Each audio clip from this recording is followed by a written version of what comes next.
नमस्कार, India voice देख रहे हैं आप। मैं हूं आपके साथ रिया डंगवाल। बुलेटिन की शुरुआत करेंगे बड़ी और अहम खबर के साथ। सबसे पहले बात मुख्तार अंसारी की। मुख्तार अंसारी का पोस्टमार्टम खत्म हो गया है, पोस्टमार्टम पूरा कर लिया गया है। बांदा मेडिकल कॉलेज में पोस्टमार्टम किया गया। 5 डॉक्टर्स के पैनल ने पोस्टमार्टम किया, जिसके बाद बांदा से गाजीपुर अब मुख्तार अंसारी के शव को ले जाया जा रहा है। तो बड़ी खबर आपको बता दें, मुख्तार अंसारी मामले से जुड़ी ये बड़ी खबर। मुख्तार अंसारी का पोस्टमार्टम पूरा कर लिया गया है। बांदा मेडिकल कॉलेज में पोस्टमार्टम किया गया। 5 डॉक्टर्स के पैनल ने मिलकर पोस्टमार्टम किया है, जिसके बाद अब मुख्तार अंसारी के शव को बांदा से गाजीपुर ले जाया जा रहा है। तो मुख्तार अंसारी के शव को ले जाने के लिए तैयारियां पूरी कर ली गई थी। एम्बुलेंस के माध्यम से मुख्तार अंसारी के शव को बांदा से गाजीपुर ले जाया जा रहा है। साथ ही जिस एम्बुलेंस में मुख्तार अंसारी के शव को ले जाया जा रहा है, उस एम्बुलेंस के साथ ही 25 गाड़ियों का काफिला है, जिसमें भारी सुरक्षा बल भी तैनात है। तो बीती रात मुख्तार अंसारी की मौत हो गई थी। उनकी तबीयत बिगड़ी, जिसके बाद उन्हें बांदा जेल से आनन फानन में बांदा मेडिकल कॉलेज लाया गया, जहां उनका 9 डॉक्टरों की टीम ने इलाज किया। वहीं इलाज के बाद उनकी मौत हो गई। मौत का कारण डॉक्टरों की तरफ से कार्डियक अरेस्ट यानी दिल की गति रुकना बताया गया, जिसके बाद आज सुबह पोस्टमार्टम की प्रक्रिया शुरू की गई और अब जाकर मुख्तार अंसारी का पोस्टमार्टम पूरा हो चुका है। वहीं पोस्टमार्टम होने के बाद मुख्तार अंसारी के शव को बांदा से गाजीपुर ले जाया जा रहा है।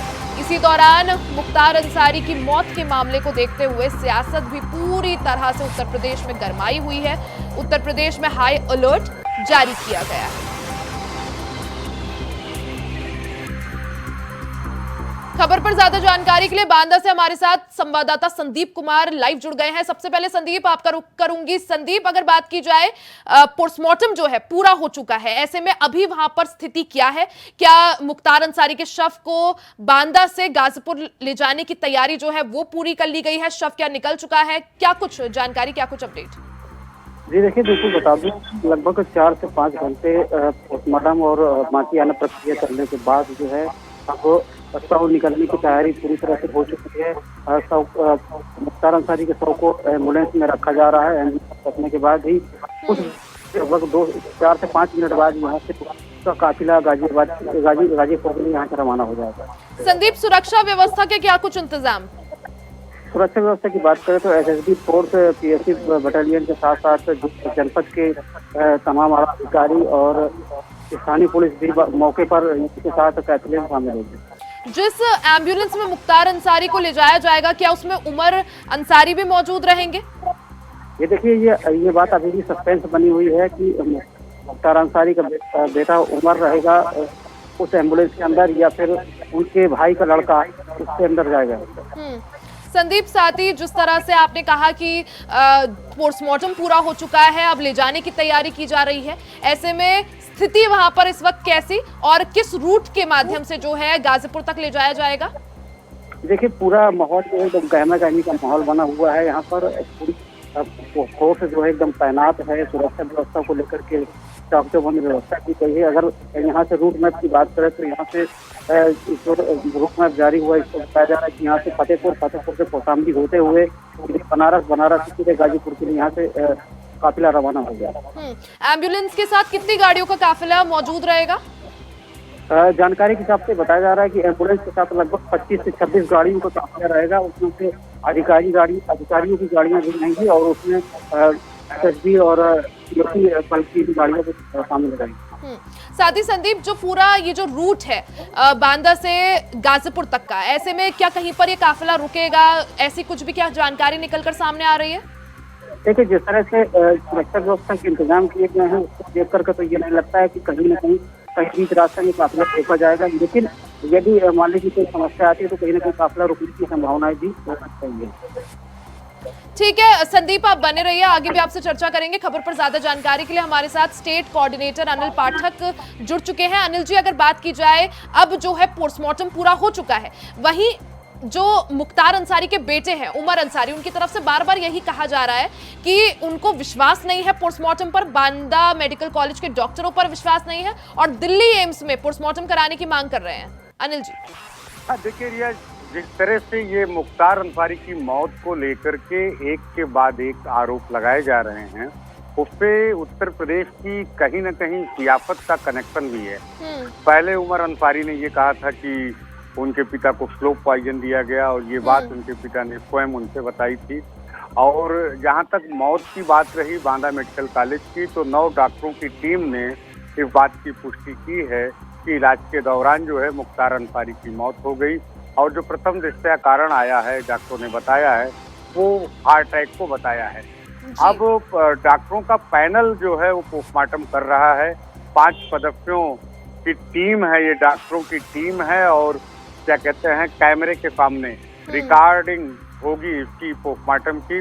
और इसके बावजूद जो है ये कहा जाना कि एम्स के डॉक्टरों से ही पोस्टमार्टम कराया जाना चाहिए, ये अपने आप में एक क्या कहें इसको, ये उमर अंसारी का बयान जो आया है पोस्टमार्टम को लेकर के, ये अपने आप में ही एक सवाल खड़ा कर रहा है। अनिल जी, जिस तरह से जो ये कल का पूरा घटनाक्रम रहा, अचानक तबीयत बिगड़ती है, उससे 2 दिन पहले भी तबीयत बिगड़ी थी, तब भी बांदा मेडिकल कॉलेज ही लाया गया था, हालांकि डॉक्टरों ने कहा कि फिट है और उसके बाद वापस जेल भेज दिया। ऐसे में लगातार जो अंसारी परिवार है वो यही आरोप लगा रहा है कि सही तरह से ख्याल नहीं रखा गया, प्रशासन की तरफ से लापरवाही बढ़ती गई है। फिर स्लो पॉइजन का भी एक एंगल सामने आ रहे हैं और जिस तरह से अगर बात की जाए उमर अंसारी की, तो वो यही आरोप लगा रहे हैं कि उनकी कल दोपहर जो है उनके पिता से बात हुई थी और पिता ने यही बताया था, मुख्तार अंसारी ने यही बताया था कि कई दिनों से जो है रोजा भी नहीं रख पाए। ऐसे में जी अनिल जी, ऐसे में जो डॉक्टर्स का कहना है, अगर हम डॉक्टर्स की बात पर ध्यान दें कि कार्डियक अरेस्ट हुआ है और पहले ये बोला गया था क्योंकि वो रोजा रख रहे हैं इस वजह से उनकी तबीयत बिगड़ी है, तो ऐसे में अब जो ये पोस्टमार्टम रिपोर्ट आती है कितनी महत्वपूर्ण हो जाती है? देखिए रिया, मुख्तार अंसारी की जो हाइट थी वो 6 फुट 5 इंच की हाइट थी। वजन भी करीब 1.5 कुंटल के आसपास का रहा होगा जब वो जेल से बाहर हुआ करते थे या कभी कभार जेल से विधानसभा आते थे। लेकिन इधर अचानक उनका स्वास्थ्य बिगड़ा है। जो मीडिया की रिपोर्ट पाई है उसमें वो खड़े होकर के नहीं बल्कि व्हील चेयर पे चलते हुए नजर आए हैं। एक ऑडियो भी वायरल हुआ है जिसमें वो अपने परिवार वालों से बातचीत कर रहे हैं, उनकी आवाज भी ठीक से नहीं आ पा रही है, तो जिससे साफ जाहिर है कि उनका शरीर जो है वो काफी कमजोर हो गया था। इस कमजोर होने की वजह क्या है, बीमारी है या फिर जेल का जो वातावरण है वो सूट नहीं कर पा रहा था, उम्र भी हो गई थी। ठीक है अनिल जी, आपको रोकूंगी। एक बड़ी खबर सामने आ रही है, मुख्तार अंसारी के बेटे ने बांदा डीएम को चिट्ठी लिखी है। दिल्ली एम्स में पोस्टमार्टम कराए जाने की मांग उन्होंने यहाँ पर डीएम से की है। डीएम को चिट्ठी लिखी है उमर अंसारी ने और पोस्टमार्टम जो है एम्स में कराने की मांग की है। तो मुख्तार अंसारी के बेटे उमर अंसारी ने बांदा के डीएम को चिट्ठी लिखकर इस चीज की मांग की है कि उनके पिता का पोस्टमार्टम जो है वो बांदा में कराया जा चुका है। अब वो मांग कर रहे हैं कि दिल्ली एम्स में भी पोस्टमार्टम कराया जाए। तो साफ तौर पर उमर अंसारी का कहना है कि उन्हें बांदा मेडिकल कॉलेज के डॉक्टर्स पर विश्वास नहीं है, वहां की पोस्टमार्टम रिपोर्ट पर विश्वास नहीं है। उमर अंसारी ने एक चिट्ठी लिखकर डीएम से ये आग्रह किया है कि एम्स ऋषिकेश में भी, माफी चाहूंगी, एम्स दिल्ली में पोस्टमार्टम कराया जाए।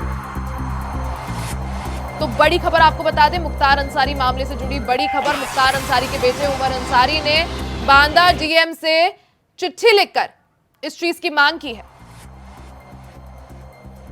वो पर जो बीत रही है वो हम लोग ही जानते हैं, लेकिन हम लोग अल्लाह पर ईमान रखते हैं और हमें पता है कि जिंदगी और मौत का मालिक अल्लाह है। तो अल्लाह ने वक्त लिखा है तभी पूरा हुआ है। 1-2 दिन के बाद जब तदफीन हो जाएगी तब इसके बारे में हम लोग न्यायपालिका से उम्मीद करेंगे कि जो हम आशंका जता रहे हैं उस पे जांच हो, वार्ता करेंगे अपने सारे लीगल टीम से। उसके बाद शक नहीं है, यकीन है, यकीन है कि ये स्वाभाविक मौत नहीं, संयोजित हत्या।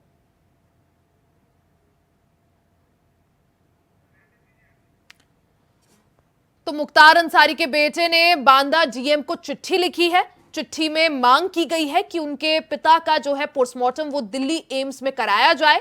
उमर अंसारी ने साफ तौर पर कहा है अपने बयान में कि उनको सिर्फ शक नहीं है कि उनके पिता की हत्या की गई है, बल्कि वो कह रहे हैं कि सोची समझी साजिश के तहत उनके पिता को मौत के घाट उतारा गया। इससे पहले भी स्लो पॉइजन देने की बात सामने आई थी। मुख्तार अंसारी के परिवार वालों ने बार बार ये आरोप लगाए थे जेल प्रशासन पर कि उनके पिता को स्लो पॉइजन दिया जा रहा है।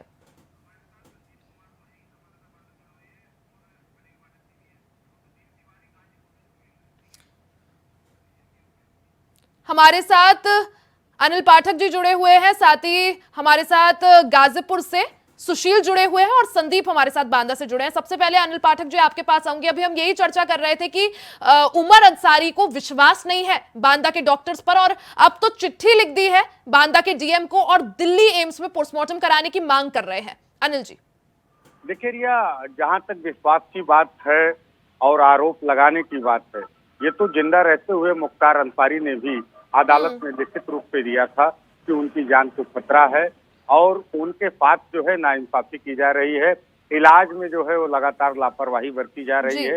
इस आफे का मुख्तार अंसारी ने जिंदा रहते हुए एक जो है प्रार्थना पत्र अदालत में दिया था। अब उसी को आधार बताते हुए उनके बेटे उमर अंसारी भी कह रहे हैं कि उनके पिता की लाश का जो है वो पोस्टमार्टम जो है वो एम्स की टीम से कराया जाए। लेकिन ये कानूनी पहलू की बात है, जबकि पोस्टमार्टम हाउस तो जनपद स्तर पर होता है। उत्तर प्रदेश के अधिकांश जिलों में पोस्टमार्टम हाउस बने हुए हैं। अब ये कानूनी दांव पेच का मामला है कि क्या एम्स जो है पोस्टमार्टम करता है या नहीं करता है।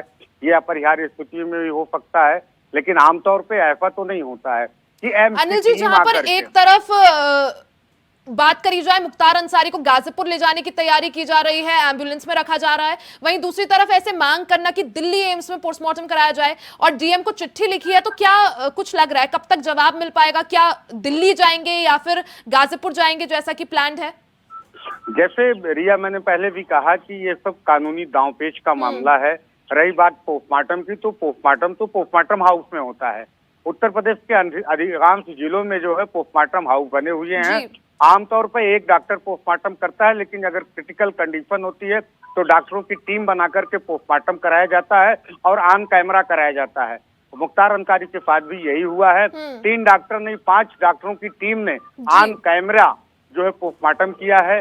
बावजूद इसके उमर अंसारी ने सवाल खड़े किए हैं। लेकिन अब ये देखना होगा कि डीएम जो है उनके प्रार्थना पत्र को कितनी गंभीरता से लेते हैं, कानूनी सलाह भी ले सकते हैं, या उमर अंसारी की जो ये डिमांड है कि एम्स के डॉक्टर आकर के पोस्टमार्टम करें, ये कितना आधार है इस प्रार्थना पत्र में, उनकी मांग में कितना आधार है, ये तो एक कानूनी पहलू का विषय है। और डीएम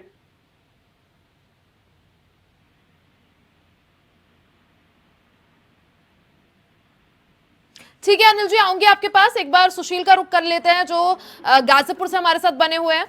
सुशील, अगर बात की जाए मुख्तार अंसारी का पोस्टमार्टम का इंतजार था, पोस्टमार्टम अब हो चुका है, अब तैयारी है उन्हें बांदा से गाजीपुर लाने की। गाजीपुर में किस तरह की स्थिति, किस तरह से सुरक्षा व्यवस्था के इंतजाम? रिया, अभी हम लोगों की बात हुई जो गाजीपुर के एसपी ओमवीर सिंह और डीएम आरिका अखौरी, वो साथ में ही थे और इस समय पूरी तरीके से फोर्स तैनात है। चप्पे चप्पे पर यहाँ पर फोर्स रिया तैनात है। और अभी हम लोग कब्रिस्तान में जब थे, वहाँ पर ग्राउंड से जब हम लोगों ने देखा, वहाँ से बातचीत भी हुई, तो जो मुख्तार अंसारी के चाहने वाले हैं वो लोग यहाँ पर मुख्तार अंसारी कब आएंगे उनके आस में पलके बिछाए बैठे हैं। एक मैं कहूँ ऐसा माहौल की सबकी आंखों में आंसू हैं। लोगों का यही कहना था जब ग्राउंड से बात हुई कि मसीहा के तौर पे मुख्तार को देखते थे, लेकिन एक और वर्चस्व भी था रिया डॉन के नाम पर। अगर मैं कहूँ पूर्वांचल में तूती बोलती थी मुख्तार की, और किसी में हिम्मत नहीं थी कि मुख्तार के सामने खड़ा हो पाए। क्योंकि रिया, अगर हम बताएं आपको, 2017 से पहले जब डबल इंजन की सरकार नहीं थी, तो यही मुख्तार अंसारी किसी भी जेल में जब ये रहता था तो वहाँ डीएम और एसपी आते थे, वहाँ पे दरबार लगता था। लेकिन आज मुख्तार अंसारी जो कि दुनिया को उसने अलविदा कह दिया है, और पैतृक जो उसका कब्रिस्तान है वहीं पर मुख्तार अंसारी को दफन किया जाएगा। सुशील, इससे पहले भी आपने तस्वीरें दिखाई थी उस कब्रिस्तान की जहां पर तैयारी चल रही थी और एक तरह से जो है खुदाई भी चल रही थी वहां पर, ऐसा कुछ कि कब्र खोदी जा रही थी। अभी वहां पर क्या स्थिति है? क्या आज ही दफनाया जाएगा? क्या आज ही जो है अंतिम विदाई वो दे दी जाएगी? रिया, बहुत सारी बातें सामने आ रही है, लेकिन अभी जो सूत्र बता रहे हैं कि लोग यहाँ पे कह रहे हैं कि बांदा से जो मुख्तार अंसारी के साथ जो गाड़ियों का काफिला आएगा, लगभग बांदा से गाजीपुर की दूरी रिया 420 किलोमीटर है। तो हो सकता है मुख्तार अंसारी का 110 बज जाए या 12 बज जाए, तो वही लोग यहाँ पे बैठे हैं कि आखिर 100। हाँ, लेकिन मैं बता दूं, मुख्तार अंसारी की जो कब्र खोदी गई है, ठीक कब्र के बगल में मुख्तार अंसारी की माँ का कब्र है, उसके बाद मुख्तार अंसारी के पिता की कब्र है, और लगभग मैं बताऊं 6 फुट 2 इंच से ऊपर मुख्तार अंसारी की जो हाइट थी, अतः उस कब्र को तैयार कर दिया गया है। मजदूर वहां पे लगे हुए हैं, परिवार के लोग भी यहाँ पे खड़े हैं। अब यही है कि आखिर मुख्तार अंसारी को कब यहाँ पे लाया जाए और सुपुर्द खाक किया जाए। ठीक है सुशील, रुक कर लेते हैं संदीप का। संदीप भी हमारे साथ बांदा से जुड़े हुए हैं। संदीप, अगर बात की जाए, अब कैसी हलचल बांदा मेडिकल कॉलेज में देखने को मिल रही है? अभी भी देखिए पुलिस प्रशासन के द्वारा और जो प्रदेश के अधिकारी उनके द्वारा लगातार तैयारी अभी की जा रही है। मीडिया को भी पास में बुला लिया गया है। पोस्टमार्टम हाउस के पास से ही विजुअल करने के लिए इजाजत भी दे दी गई है। लगातार भी उनके पास जाकर के विजुअल को कवर कर सकती है। ठीक है अनिल जी, अगर बात की जाए जिस तरह से उमर अंसारी का जो बयान सामने आया है मीडिया के सामने, वो साफ तौर पर कह रहे हैं कि उन्हें शक नहीं है कि उनके पिता की हत्या की गई है, बल्कि वो पूरी तरह से एक तरह से कॉन्फिडेंट है कि उनके पिता को साजिश के तहत मारा गया है। इस बयान को किस तरह से देखा जाए, क्योंकि हमने देखा था 2021 से पहले मुख्तार अंसारी पंजाब की जेल में थे, वहां से वो हमने देखा किस तरह से दोनों सरकारों के बीच गहमागहमी रही, उनको यूपी लाने को लेकर काफी डर का माहौल था। बार बार इस तरह के आरोप लगाए जा रहे थे कि कहीं इनकाउंटर ना हो जाए, कहीं मार ना दिया जाए, और अब जब अचानक से उनकी मौत हो जाती है, खासकर तब जब उनके परिवार वाले और वो खुद कई बार इस चीज की शिकायत कर चुके थे कि उन्हें स्लो पॉइजन दिया जा रहा है, उनकी हत्या की साजिश रची जा रही है, किस तरह से देखे इसे? उमर अंसारी का कहना है कि उनके पिता की मौत जो है वो एक बड़ी साजिश का हिस्सा है। तो वो उमर अंसारी हमारी समझ से जिस साजिश की बात कर रहे हैं वो कोई सडनली साजिश नहीं की गई है, अकस्मात कोई साजिश नहीं है। उनका इशारा इस बात का है कि उनके पिता जी बिल्कुल अनिल जी, जिस तरह से उमर अंसारी का भी बयान आ रहा है कि साजिश नहीं है, बल्कि पुख्ता तरीके से वो बोल सकते हैं कि साजिश की गई है और उसके बाद इस हत्याकांड को अंजाम दिया गया है। बहुत बहुत शुक्रिया आपका अनिल जी, बहुत बहुत शुक्रिया संदीप और सुशील तमाम जानकारी के लिए। वहीं मुख्तार को लेकर मेरठ जाने के एडीजी डीके ठाकुर से खास बातचीत की हमारे संवाददाता शाहरुख सैफी ने। इस दौरान क्या कुछ कहा एडीजी ने, आइए आपको सुनवाते हैं। माफिया मुख्तार अंसारी की हालत बिगड़ने पर उनको हॉस्पिटल में भर्ती किया गया, जहां पर उनको मृत घोषित किया गया, जिसको लेकर पूरे जिले में हाईलाइट है। हमारे साथ मौजूद है एडीजी जोन। सर, क्या कुछ व्यवस्था की गई है? डेथ हो गई है। देखिए, जब से रात में हम लोग सूचना मिली थी मुख्तार अंसारी की मृत्यु के बारे में अस्पताल में उपचार के दौरान, तब से जो रमजान का महीना चल रहा है और आज जैसो जुमे की नमाज भी है, उसको देखते हुए हम लोगों ने संवेदनशीलता को देखते हुए पूरे जिले में सारे जो जोन के जिले हैं 7 जिले, उसमें अलर्ट घोषित किया हुआ है। हमारे सेक्टर स्कीम लागू की गई है। प्रातःकाल हमारे पोस्टर पार्टियां निकाली गई थी। प्रातःकाल से ही सारे जो पुलिस के फोर्स हैं, पुलिस के अधिकारी हैं, अपने अपने एरिया में पेट्रोलिंग कर रहे हैं। सारे वरिष्ठ अधिकारी भी कर रहे हैं, मैं भी स्वयं निकलूंगा। और हम लोग दोनों समुदाय के लोगों से, जो मस्जिद लोग हैं, धर्मगुरु, उनसे वार्ता भी कर रहे हैं। सबको समझा रहे हैं कि जो भी है, ये जो डेथ है ये उपचार के दौरान डेथ है, और इसमें यदि कोई और बात है तो न्यायिक प्रक्रिया का प्रयोग किया जा सकता है। इसको लेकर के आपस में कोई बदमजगी करने की जरूरत नहीं है, कोई अफवाह पर ध्यान देने की जरूरत नहीं है, और सब पूरी प्रकार से सांप्रदायिक सद्भाव बनाए रखने की जरूरत है। और मैं पूरे जोन के समस्त 7 जनपदों के जो भी लोग हैं उन सबसे यही अपील करना चाहूँगा कि अपने आपस में दोनों संप्रदायों के बीच, समुदायों के बीच सांप्रदायिक सद्भाव और सौहार्द बनाए रखें। मुझे नहीं लगता ऐसा होगा। जैसे हम लोग सबसे बात हो रही है नंबर 1, और जैसे हमारे लोग सब पेट्रोलिंग कर रहे हैं, अलर्ट हैं, मुझे नहीं लगता ऐसे कोई बात होगी। और यदि कोई से बदमाशी करने की कोशिश करेगा तो उसके खिलाफ हम लोग सख्त कार्रवाई करेंगे। हमारे साथ मौजूद है एडीजी डीके ठाकुर जी, जिन्होंने बताया कि पुलिस पूरी मुस्तैदी से यहाँ लगी हुई है। जगह जगह चप्पे पर कानून व्यवस्था पूरी तरीके से लागू की गई हुई है। मेरठ से इंडिया वॉइस के लिए शाहरुख सैफी की रिपोर्ट। खबरों में आगे बढ़ते हैं। उत्तराखंड की 5 सीटों पर पहले चरण में यानी 19 अप्रैल को मतदान होना है, जिसके लिए राजनीतिक दलों के रणबांकुरे चुनावी मैदान में उतरकर जीजा से चुनाव प्रचार प्रसार कर रहे हैं। इसी कड़ी में बीजेपी के पौड़ी से सांसद प्रत्याशी अनिल बलूनी भी चुनावी रण में उतरकर जीजान से चुनाव प्रचार में जुट गए हैं। इस कड़ी में सांसद प्रत्याशी अनिल बलूनी और सीएम पुष्कर सिंह धामी ने थराली में भव्य रोड शो किया। इसके बाद जनसभा को संबोधित करते हुए जनता से वोट मांगे। तो मैं देख रहा हूं लगातार, मैं पहले भी थराली आया था, बहुत बड़ी संख्या में कार्यकर्ताओं ने मेरा स्वागत किया था। आज भी बहुत बड़ी संख्या में थराली के हमारे सभी कार्यकर्ता, हमारे यहाँ के नागरिक, आप सब लोग आए हैं। बहुत देर से सुनाए बैठे भी हैं, आप सब लोग पसीना बहा रहे हैं। मैं आप लोगों को, थराली के लोगों को विश्वास दिलाने आया हूँ। मैं आप सब थराली के लोगों को विश्वास दिलाने आया हूं कि जिस तरीके से आप सब लोग इस धूप में भी बैठ के पसीना बहा रहे हैं, मैं आप लोगों को विश्वास दिलाता हूं कि 19 तारीख तक आपको ये मेहनत करनी है और 19 तारीख के बाद आपका सांसद अनिल बलूनी आपके लिए इससे ज्यादा पसीना बहाएगा, इससे ज्यादा मेहनत करेगा।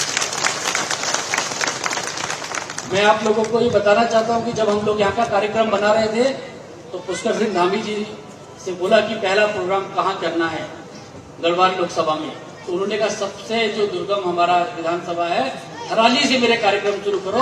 और धामी जी ने आज पहला प्रोग्राम इस लोकसभा का थराली से शुरू किया। हम मुख्यमंत्री जी आपका धन्यवाद करते हैं, आपका आभार कि आपने थराली से ये कार्यक्रम हमारा शुरू किया। भाइयों बहनों, मैं आप लोगों को बहुत लंबा भाषण नहीं दूंगा क्योंकि आप सब लोग धामी जी को सुनने आए हैं। मैं आप लोगों को बस कुछ चंद बातें कहना चाहता हूँ कि इस चमोली जनपद से, यहाँ थराली से और यहाँ के आसपास के इलाके से अगर जितना मोदी जी का प्रेम है, मोदी जी का जितना लगाव है, मोदी जी का जितना आप लोगों के साथ जुड़ाव है, मैं विश्वास के साथ कहता हूँ जितना इस जनपद में, चमोली जनपद में मोदी जी आते हैं, हिंदुस्तान के किसी और जनपद में मोदी जी का इतना जाना नहीं है, आप लोगों के साथ इतना लगाव। जब मोदी जी प्रधानमंत्री नहीं थे, मुख्यमंत्री नहीं थे, राजनीति में भी नहीं आए थे, तब भी वह चमोली जनपद में जगह जगह जाते थे और उनका बहुत आध्यात्मिक लगाव और बहुत मन में इन जगहों में, इन जंगलों में बहुत मोदी जी घूमे हैं, इसलिए यहाँ की समस्याओं से बहुत अच्छी तरह से वाकिफ है। वह इस यहाँ की समस्याओं को निराकरण के लिए काम कर रहे हैं, यहाँ के पर्यटन के लिए काम कर रहे हैं, यहाँ के तीर्थाटन के लिए काम कर रहे हैं। आप देखिए, मैं जब पहले कभी यहाँ से ग्वालधाम जाता था तो रास्ते देखते थे, कैसे रास्ते आप सब लोग ने देखा था ना, कर्णप्रयाग से यहाँ तक का कैसा रास्ता हुआ करता था। आज देखिए कैसी शानदार सड़क बनी है, किस तरीके से तेजी के साथ आ रहे हैं। हम 1.25 घंटे में यहाँ से धंधा और हम यहाँ पहुंच गए, इतनी अच्छी सड़क बन के दी है। ये मोदी जी ने इस सड़क को बना के दिया। आप देखिए 4 धाम की सड़कें, दिल्ली के जनपद को भी अब पीछे छोड़ देती है 4 धाम की हमारी सड़कें। इस तरह की सड़कों का काम चल रहा है। लगातार प्रधानमंत्री जी विकास का काम कर रहे हैं और चमोली जनपद के साथ जिस तरह का उनका लगाव है, तो हम सब चमोली वाले उनके इस ऋण का वापिस चुकाएंगे नहीं चुकाएंगे? हम सब लोग और मोदी जी के लिए वोट करेंगे नहीं करेंगे? इसी के साथ इस बुलेटिन में फिलहाल के लिए सिर्फ इतना ही। खबरों का सिलसिला आगे भी जारी रहेगा, बने रहे हमारे साथ।